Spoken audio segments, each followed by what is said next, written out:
Olá, com este módulo, nós daremos início à terceira e última fase deste curso. Essa unidade se chama algoritmos. Nós vamos continuar a utilizar o Scilab como linguagem, mas, na verdade, essa última fase seria essencialmente a mesma, qualquer que fosse a linguagem adotada nesse curso, fosse Java, Fortran ou C. Nós estivemos em contato com algoritmos desde a nossa primeira aula, e agora nós vamos rever esse conceito de uma maneira mais formal e conhecer características relevantes que determinam a qualidade de um algoritmo. O que é um algoritmo? Um algoritmo ele é uma prescrição, ele é uma receita, né, de passos para obter de uma informação de entrada, dentro de uma especificação de entradas admissíveis, informação de saída. A saída ela deve ter uma relação desejada com a entrada. Por exemplo, você entra com 3 coeficientes de um polinômio de segundo grau e você quer que as saídas sejam dois números reais, que sejam as raízes dessa equação. Num outro caso, para o máximo divisor comum, a entrada são 2 inteiros positivos. A saída é um inteiro positivo também, que é o máximo divisor comum dessas duas entradas. Outra possibilidade, você recebe um vetor como entrada e devolve a soma dos elementos desse vetor ou o menor valor presente nesse vetor. São exemplos que a gente tem visto aqui o tempo todo. Cada passo prescrito pelo seu algoritmo ele deve ser uma operação garantidamente realizável. O que é realizável? Nós sabemos que AND, OR e NOT é realizável, mas a gente não trabalha nesse nível, não. O que é realizável são os comandos de atribuição, são os comandos normais que a gente encontra nas linguagens. Então, isso aqui são garantidamente realizáveis. E o algoritmo ele deve terminar para qualquer entrada dentro das entradas admissíveis. Que você declara quais são as admissíveis na definição do algoritmo. E um programa, gente? O que é um programa? Um programa, gente, ele é a concretização de um algoritmo em uma linguagem executável. Porque um algoritmo, você pode escrevê-lo em português, você pode escrevê-lo informalmente. Bom, quanto mais formalmente, melhor, deixa menos margem para ambiguidades. Tá bom? E um programa é bom nesse sentido. Tá bom? Um programa ele é a concretização de um algoritmo, tá bom? De uma forma que você pode testá-lo, tá bom? Automaticamente. Às vezes, o programa tem detalhes demais que atrapalham a compreensão de alguma coisa que está subjacente ao programa. Certo? Ou seja, o mesmo algoritmo você implementa em C, em Fortran, em Java, em Scilab. Bom? E o algoritmo, então, é o mesmo, implementado de 4 formas diferentes. Então, às vezes, é interessante a gente manter uma descrição mais informal do algoritmo, ao invés de colocá-lo sempre como um programa. Aqui, nós vamos preferir a descrição como um programa dos algoritmos. Quais são as questões mais relevantes sobre algoritmos e problemas? Primeira é a especificação, é a relação entre entrada e saída, a relação desejada entre entrada e saída. Ou seja, para qual problema que a gente precisa de um algoritmo? Depois é a correção. Se o algoritmo está correto, ele resolve mesmo o problema proposto, ele para toda entrada dentro das entradas admissíveis e sempre com a solução correta, a saída sempre é correta. E o outro ainda, a outra questão relevante, essas que são as 3 mais relevantes, tá bom? É qual é o consumo de recursos computacionais, ou seja, quanto tempo que o seu programa vai demorar para uma dada entrada, certo? Ou seja, qual que é o tempo que você vai gastar para resolver um dado problema.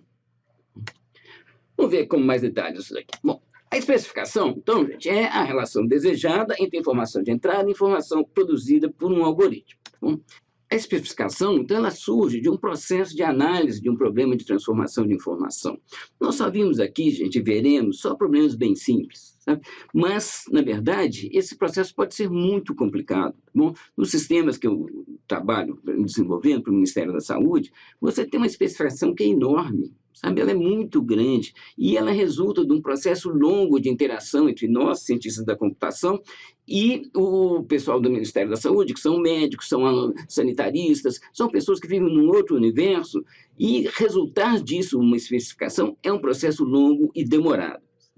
A especificação, ainda por cima, gente, ela não é estática. A gente comete, muitas vezes, erros ao dizer aquilo que a gente deseja. Fala, falei o que eu desejo. Então, tá bom.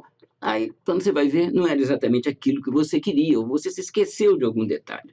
Por exemplo, um caso extremamente simples, mas que já dá para ver. Nós desenvolvemos até várias versões de programas para resolver equações de segundo grau.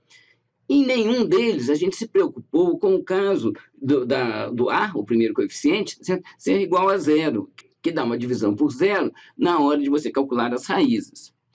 Então, o que você tem que fazer quando você descobre isso? Você refina a especificação e melhora o seu programa contemplando aquela mudança na sua especificação. Em problemas reais, a especificação, como eu já mencionei um pouco aqui, ela é a etapa mais cara e demorada, certo? Não existe nada mais custoso do que você descobrir, assim como a gente fez agora com o A igual a zero, você descobrir depois de 2 anos de desenvolvimento que a sua especificação não era exatamente aquilo que se desejava, ela não atende à funcionalidade, ela não entrega valor final para o cliente da sua aplicação. Ou seja, a especificação é uma etapa importantíssima no desenvolvimento de sistemas, no desenvolvimento de programas. Apesar disso, nós aqui não vamos dedicar muita atenção a isso, não. Nós vamos nos concentrar em problemas cuja especificação é a mais simples possível. Mas eu quero dizer que para vocês, aqueles dentre vocês que se interessarem por efetivamente construir programas, que é preciso prestar muita atenção nessa etapa. Então, existem disciplinas como engenharia de requisitos que são dedicadas exclusivamente a técnicas de coleta e de verificação e de acompanhamento de requisitos que compõem a sua especificação. O outro aspecto é a correção. Tá bom?